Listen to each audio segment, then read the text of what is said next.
shout out guys. Ngayon magtra-travel tayo sa Ottawa dahil ano ngayon, holiday ng Canada, Victoria Day. Kaya magano muna tayo,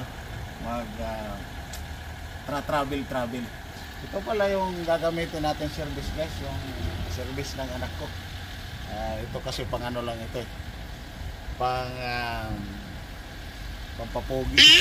So yun, update ko lang kayo kung anong mayroon doon. So tara.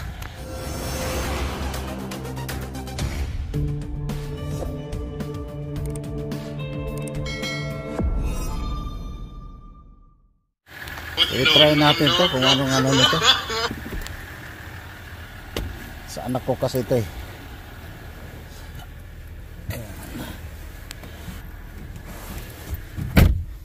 Ayan. So ang kilometrahe natin ay nasa, ayan, 135,249. So, tingnan natin ang ating kilometer.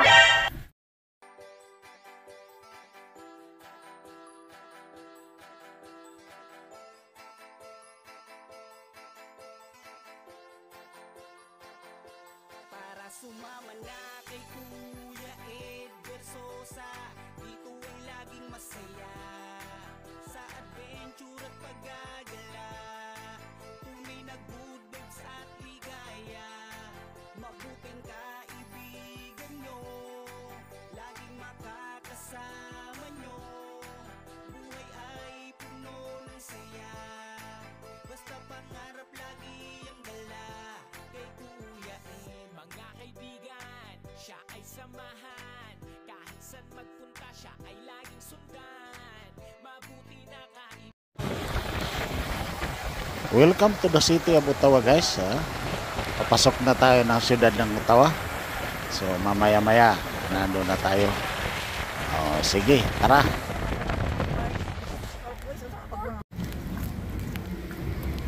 Yan guys, nasa downtown Ottawa tayo. Lakad-lakad tayo dito sa palibot. Kasi hindi naman tayo taga rito. Alamin natin kung ano yung mga nandito. Alamin natin kung ano yung nandito.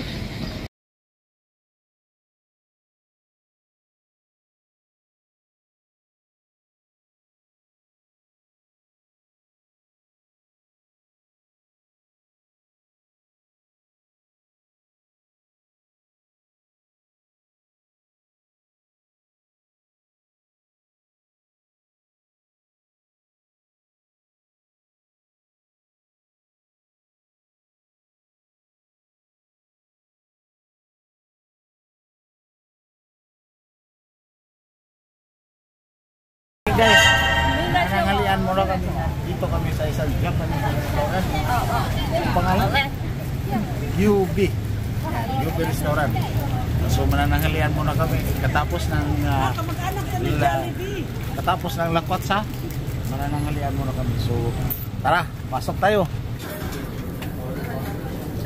Siya ka pala guys, ito pala isang Japanese barbecue restaurant na kinainan namin. Ito lang talaga sinadya ng mga anak ko dito. So kagaya ng mga Korean barbecue restaurant, nasa gitna ng lamesa yung ihawan. Ayan o. Ito po ay $30 per head, eat all you can. So order ka lang ng order, ihawin mo lang dyan sa gitna yung lahat ng nasa menu. Ayan. Maliban lang sa drinks, kagaya na nito ng aking sapuro. Ayan. Yung aking sapuro na iniinom na beer. Ayan o. Hindi po kasama yan. So ayan, enjoy mga anak ko. Ito lang talaga sinadyan nila dito. At sumabit lang ako. Dinala lang ako nila, sinali lang ako nila. Dito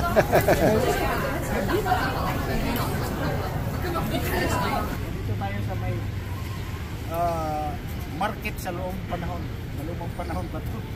Ito yung market nila, pero ngayon moderno na. So punta tayo sa loob kung ano makita natin. Tara.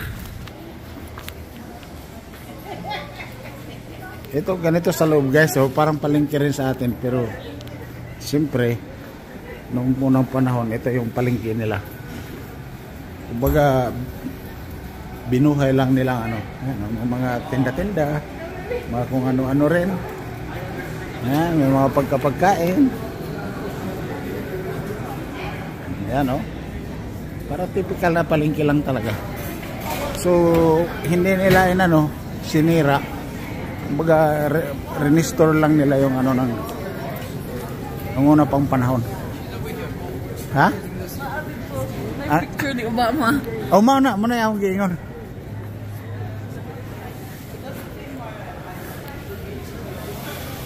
Nasa asa, bebe. Ayan o, kainan din, kainan.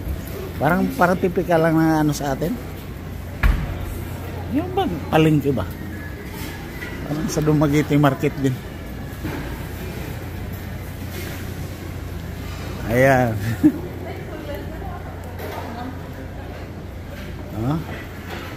Papunta sa taas. Okay.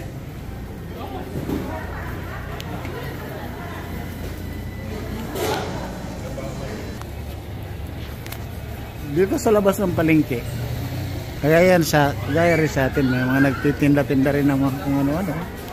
Ayan. Siya nga pala guys, ito pala yung capital ng Canada, ano? Ang Ottawa ay capital po ng Canada. Nandito po yung Parliament Building, kumbaga kung sa atin po ay parang yung Malacanang Palace. Ano po? Ito yung parang old city sa Canada, maliban sa Montreal. Ano po? Kumbaga ito yung dito nagsettle yung government noong unang panahon.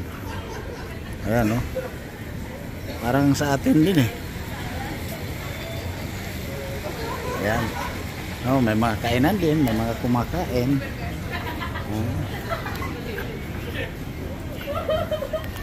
Kumbaga parang nakapi lang yung ano sa atin, yung ano ng palengke.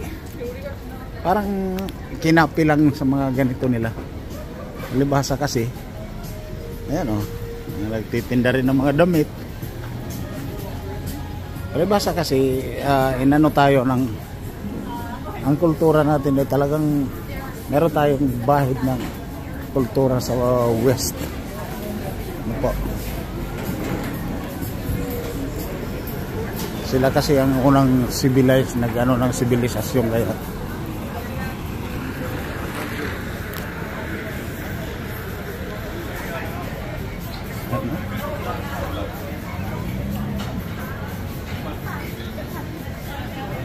Ito yung famous na restaurant dito.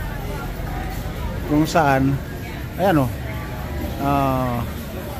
May picture si Barack Obama. Ibig sabihin, kumain siya dito minsan. Ayan o. Ang pangalan ay Biward Market, Limulin, the province. Ayan. Marami palaging tao. Kumbaga, lumang ano na to, matagal ng panahon tong ano ng business nila dito. Nagsalin-salin na lang sigurong may-ari.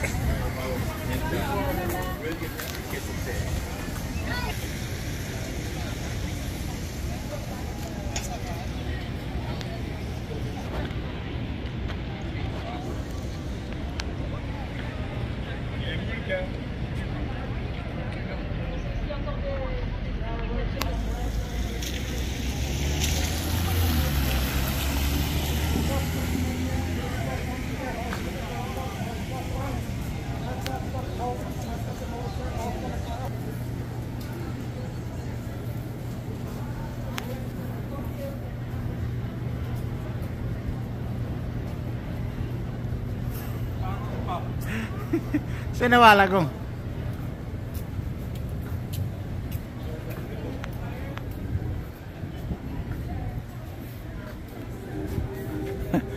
Ang ganda ng staff na ano na tawag dito. Ay bangko basta yun. Sinawala ko.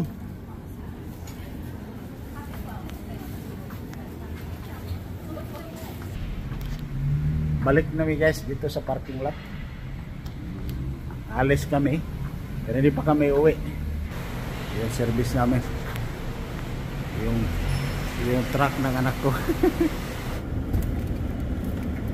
Yan yung anak ko na magaling na driver. Say hi, baby. Asa to magaling mama nga. Walang direksyon. Ayan. Nakikisakay lang po ako. Asa? Parang Pila kami next tong super. Parang ano lang ako dito eh.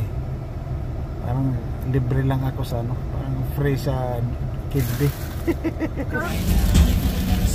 Ginabi na tayo guys, pauwi.